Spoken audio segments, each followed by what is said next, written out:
প্রশ্ন করুন। এখন কি কোন অবস্থায় আছে? দেখুন, আমি একটা কথাই বলবো, আমার বাবার এই হলো ফটো, আপনারা দেখে নিন, জুম করে দেখে নিন, 1 মাস আগের ফটো। আমি আমার বাবাকে এইভাবে করে আনবো। 1 মাস আগে আমার সাথে বাবা মাইসুর গিয়েছিল, আমরা মা চামুণ্ডেশ্বরী টেম্পলে গেছিলাম, এটাও একটা 51 শক্তিপীঠ। হি ওয়াজ ফিট অ্যান্ড ফাইন। আমার বাবা আবার ফিট অ্যান্ড ফাইন হবে।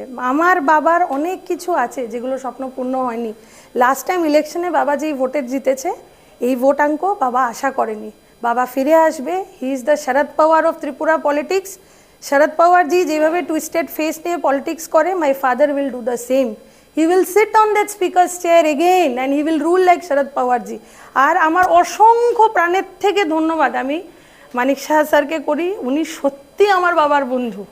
আমার বাবা বিশ্ববন্ধু নাম, তো উনি একজন রিয়েল বন্ধু পেয়েছে মানিক সাহা স্যার। যেভাবে আমার দ্বিতীয় বাবা হিসাবে উনি পাশে দাঁড়িয়েছে, স্যার না থাকলে আমি কিচ্ছু করতে পারতাম না হলে। So I thank him.